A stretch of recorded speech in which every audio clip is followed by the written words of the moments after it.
Hi, Assalamualaikum. My name is Dr. Sharifah Shahira. You may call me Dr. Shira. So, for today, we are going to learn about decision making and conflict management. Right? This is very important in our life. And as I always remind everyone, reality is what we construct. So, let's construct the best reality for everybody and every single day.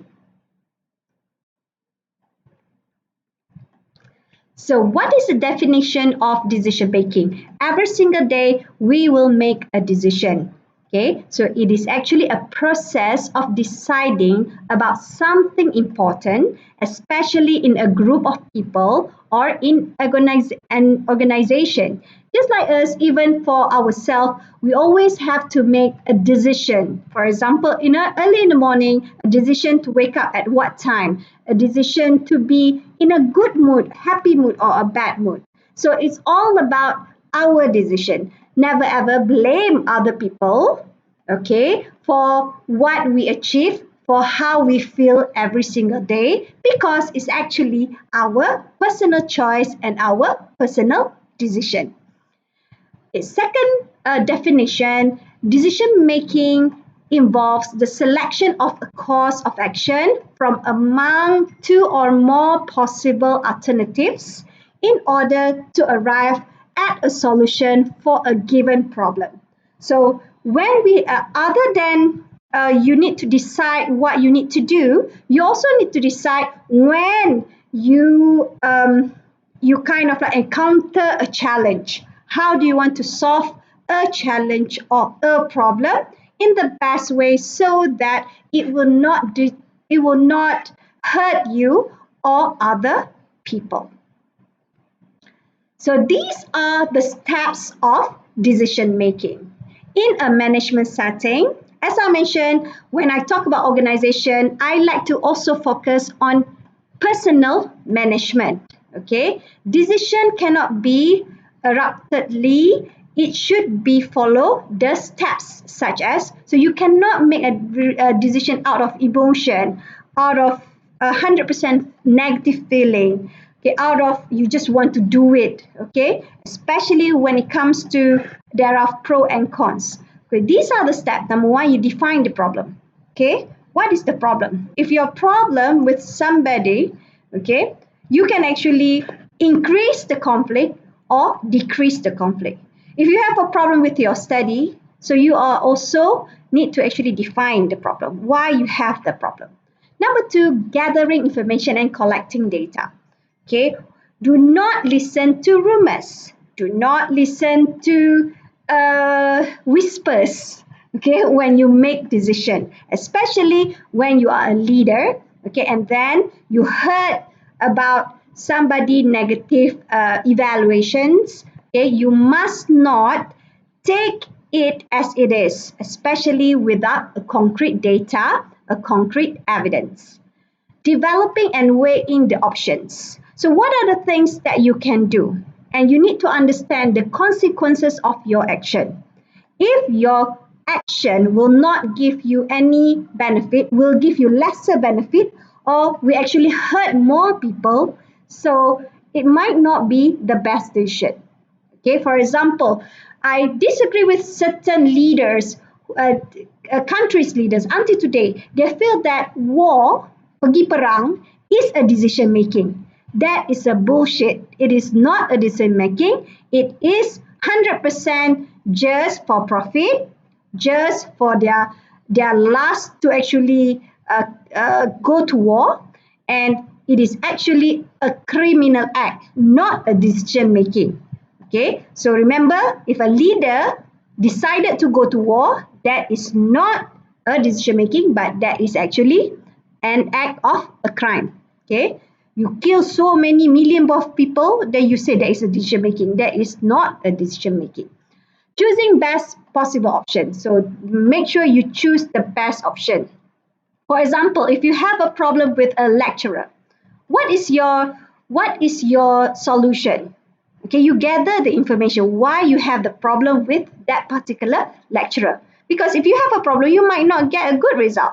Okay, because you are demotivated, you can't do things well. So you need to be able to understand the situation and develop options. What are the approaches that you can take in order to settle the problem? For me, to settle the problem is for you to have a good relationship and also get what you want. Okay, so plan and educate. Okay, these are the things that you need to do. Okay, some of the students, based on my observation, when you have a problem with a lecturer, you will just feel demotivated, refuse to talk to the lecturers, and so forth. It doesn't actually help, and that is not a good decision making. Plan and execute and take up follow-up action. If it doesn't work, so you do re-evaluate and again, do not give up until a problem solved. So what is decision making? It is an integral part of modern management. So when we talk about organization, it is one of the most important things to do. Essentially, rational or sound decision making is taken as primary function of management. So you must be rational. You must be sound in decision making. It's not about you dislike a person, you do tak ngam with this person, you hear rumors and you make decision. These are not a good decision makers. Okay, decisions are made at every level of management to ensure organizational or business goals are achieved. So remember, it is the common good. Everybody's good, not only the narcissist leaders good.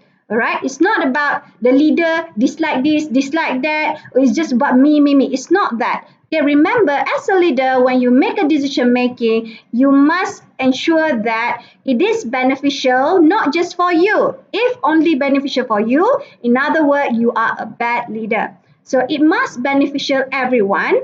Not supposed to have any bias, not supposed to have any favoritism. But the thing is, when I say this, there are so many people out there abuse their power, abuse their position in leadership in order to punish those who they dislike and they have problem with. So that is a bad leader. So decision making in an organizational context, in an organization context, it is worthwhile to note that decision making needs to be, number one, the right kind of information. No rumors, no hearsay, no. Okay, or vague data, no. Number two, complete information. Okay, if we have a problem, if you, for example, if a leader hear a problem from one person, she or he also needs to hear a problem from another person. Both needs to have a chance to explain. The ability to synthesize and make sense of the information. Synthesize means you actually integrate it and try to find the best solution for everyone. So there are pros and cons when it comes to individual decision making. Although we always make it, but for an organization, for a bigger perspective, sometimes leaders must make individual decision because there's no time. But most of the time, they will make in a group decision making. It saves money and time, of course, because one person prompt logical decision. Individual decisions are more focused, rational as compared to group. But the cons is an individual will not take into consideration every member's interests, while a group will take into account interests of all members of an organization. The cons of individual also, if you have a leader that have a bad personality, then it is actually a problematic to everyone. Okay, less potential of collecting more or full information compared to group discussion. So when we have a group discussion, it will take so long again and again, and then people disagree that. So it's a messy thing. But at least people get a good information and more information compared to individual decision. But the thing is, not everything can be done in groups. So it must be a balance between individual and group decision. So one of the reasons why we need to make decision because there are always conflict happening. But the thing is, conflict is not just about war. It's not about people boxing each other and so forth. It's beyond that because our resources are scarce. So we have similar interests, we have different interests. So because of that, conflict happen. Okay, it is a serious disagreement and argument about something important. If two or more groups are in conflict, they have had a serious disagreement or argument and have not yet reached agreement. So the thing about conflict, it happens. It's not just because you or me is bad person, but because we do have scarce resources, we have similar interests and so forth. Okay, it's not our fault to have decision, but it is our fault if we choose to amplify the conflict or make the conflict bigger or make the problem bigger. So it is a matter of choice to actually contain the conflict or to actually minimize the conflict. It's our personal decision or group decision. So conflict management strategy, number one is accommodating, whereby this is a strategy that giving opposite side what it wants. Okay, give, accommodate, and then you also give what you want, and then at the end of the day, maybe you can get a win-win situation.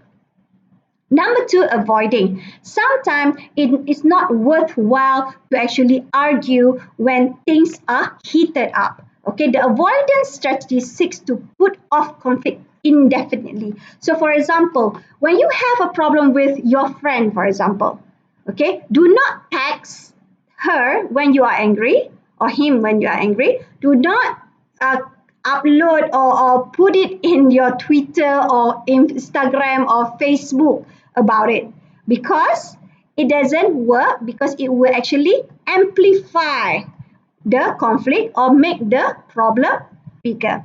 So sometimes to just avoid for a while, okay, or avoid forever because you feel that it doesn't work, it will never work, so you avoid.